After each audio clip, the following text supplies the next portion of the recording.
Un grand merci à NordVPN pour sponsoriser cette vidéo.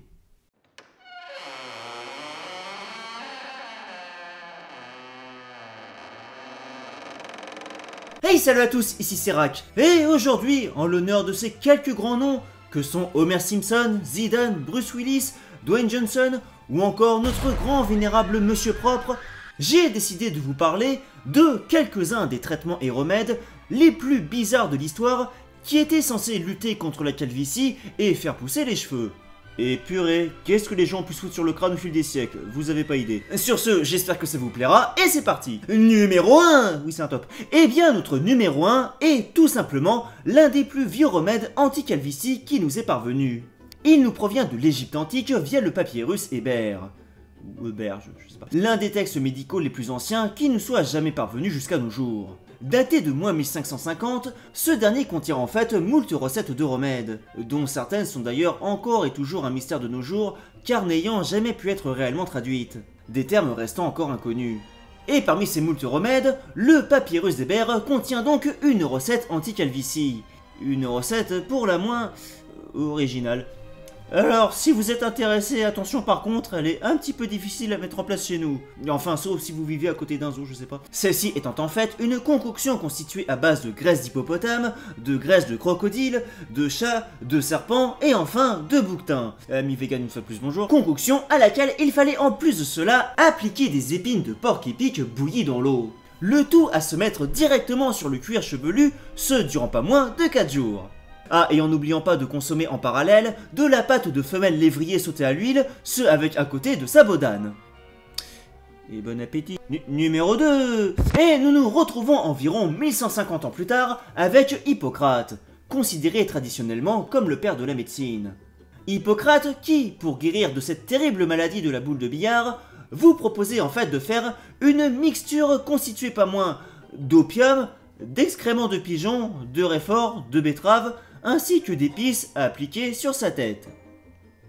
Je vais vomir. Numéro 3. Bon, alors je vais pas vous faire la liste de tout ce que les hommes se sont foutus sur le crâne au fil des millénaires, parce que sinon on s'en sort plus. Et puis je crois sincèrement que tous les aliments du monde ont dû y passer de la betterave à l'oignon. Oui. Mais je vais quand même vous en raconter une dernière. La méthode chinoise du 8e siècle. Alors selon The Encyclopedia of Hair, ou l'encyclopédie des cheveux, au 8e siècle, les Chinois, pour se faire pousser les cheveux, se frottaient en fait le crâne avec un mélange constitué d'huile de cartame, de romarin, d'herbes, ainsi que de purée de testicules d'animaux préalablement séchés auparavant. Ah, ces Chinois! Un épisode family friendly, comme toujours. Mais ces derniers avaient en revanche aussi une technique beaucoup plus simple. Une technique qui était aussi utilisée en Inde, ce en numéro 4. Numéro 4 donc. Et cette technique, eh bien, c'est celle de faire le poirier. Voilà. Et oui, l'on pensait que cette position améliorait en fait la circulation qui elle-même favorisait la pousse des cheveux.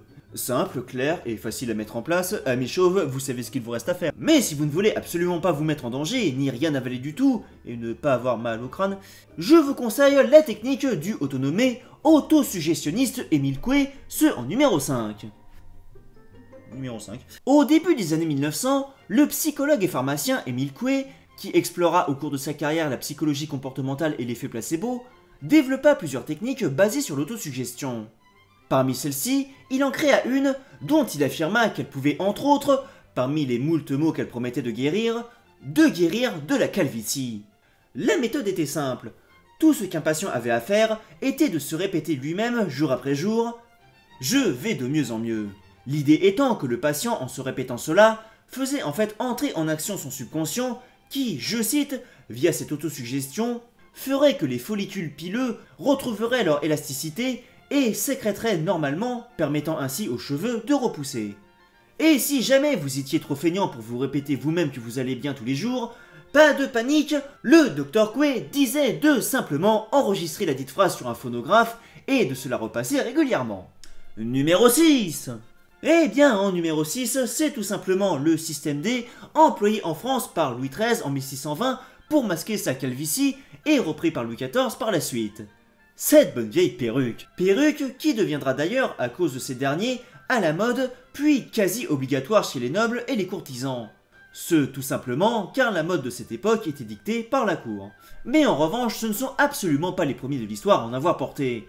Juste avant eux, par exemple, on avait la reine Elisabeth Ier d'Angleterre, qui portait une perruque rousse, prétendument conçue pour s'approcher des cheveux bouclés à la romaine, mais en réalité conçue parce qu'elle n'en avait presque plus. Et même avant tout cela, on peut même remonter jusqu'à l'Antiquité, où déjà dans l'Égypte antique, les gens en portaient, mais point ici pour cacher leur calvitie, mais pour protéger leur crâne rasé du soleil, ou pour de grandes occasions comme lors de cérémonies.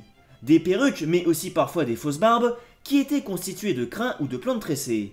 Assyriens, Phéniciens, Grecs ou encore Romains Sarim en utiliseront de même, que ce soit à des buts esthétiques, cérémoniels et j'en passe. La pratique ne s'étendra cependant presque pas en Extrême-Orient, ce mis à part dans le théâtre traditionnel chinois et japonais, dont voici d'ailleurs un court extrait.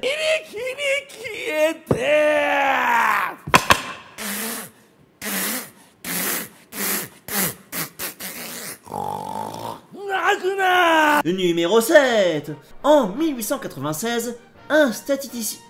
Oh, c'est dur à dire. En 1896, un statisticien anglais avait fait des études sur l'influence de la musique sur les cheveux, ce en comparant la composition capillaire de plusieurs musiciens, ce avec les instruments auxquels ils jouaient. Sa conclusion? Eh bien, je cite, « Alors que les instruments à cordes préviennent et contrôlent la chute des cheveux, les cuivres ont les effets les plus nuisibles sur eux. Le piano et le violon, en particulier le piano, ont une influence préservatrice incontestable. Il est un fait que, si l'on jette les yeux sur une collection de photographes de pianistes, on est frappé par le développement de la chevelure mérovingienne. Le violoncelle, la harpe et la contrebasse participent aux qualités capillaires du piano. Mais le hautbois, la clarinette et la sourdine n'ont qu'un effet très faible. Leur action n'est pas plus d'un 50e aussi fort. Au contraire, les cuivres ont des résultats déplorables. Le cornet à piston, le corps d'harmonie, détériore l'homme le plus chevelu avec une sûreté et une rapidité surprenantes. Le trombone, quant à lui, est l'instrument néfaste par excellence. En 5 ans, l'instrumentiste le plus chevelu a perdu 60% de ses cheveux. L'auteur anglais donnant à ce résultat désagréable le nom de calvitie des fanfares, car ceux qui perdaient le plus de cheveux parmi les personnes qui l'avaient analysé étaient les musiciens de régiment. Donc voilà, si vous voulez avoir vos cheveux qui repoussent, surtout n'écoutez pas de cuivre, hein, mais favorisez le piano. Numéro 8, le thermocap. Le thermocap était un appareil électrique en forme de bonnet du début des années 20, créé par l'Institut Merck et apparemment financé par un groupe d'investisseurs français. Appareil qui promettait de mettre enfin fin à la calvitie. Se présentant comme la solution ultime à tous les traitements, ce dernier, qui se portait sur le crâne durant une durée d'une quinzaine de minutes par jour, était censé ainsi stimuler la pousse de cheveux, ce par la chaleur et les lumières bleues qu'il faisait. Selon l'annonce, il suffisait juste d'avoir une maison avec de l'électricité pour le brancher et le faire marcher. Le dermatologue Alois Merck, fondateur de l'institut derrière ce fabuleux engin, était tellement sûr de lui qu'il promettait pas moins qu'un satisfait ou remboursé au bout de 30 jours si les cheveux n'avaient pas poussé. Alois Merck, dont on retrouvera d'ailleurs les annonces durant près d'une décennie dans divers journaux. Mais les dites publicités par la suite ne feront en revanche plus de mention à la dite machine, qui fera à la place à un traitement miraculeux concocté par Merck lui-même. Et on finit avec le numéro 9. Le Xervac. Ou Xervac, je sais pas. Introduit dans les instituts de beauté, salons de coiffure et cabinets de médecins en 1937 par la Crossley Corporation, un fabricant de radios et d'automobiles qui s'était introduit dans les marchés des soins personnels un an plus tôt, et mise à la disposition de tous en location à partir de 1938 dans un modèle plus petit et moins puissant, le Xervac était un appareil qui fournissait en fait de brèves rafales de 10 à 20 secondes d'air ou de vide, ce sur le crâne. Rafales qui étaient alternées à des phases d'aspiration de celui-ci. Une méthode révolutionnaire face aux autres appareils du même style qui étaient sortis durant la décennie précédente. Appareils qui pour leur plupart, mis à part le thermocap, étaient uniquement basés sur l'aspiration. L'idée étant que cela stimulait la circulation sanguine et faisait ainsi pousser les cheveux.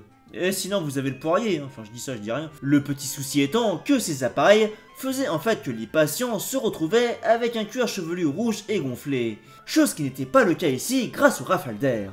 Les patients étaient ainsi encouragés à utiliser celui-ci 15 à 30 minutes par jour, cependant qu'ils lisaient le journal par exemple ou fumaient une bonne cigarette.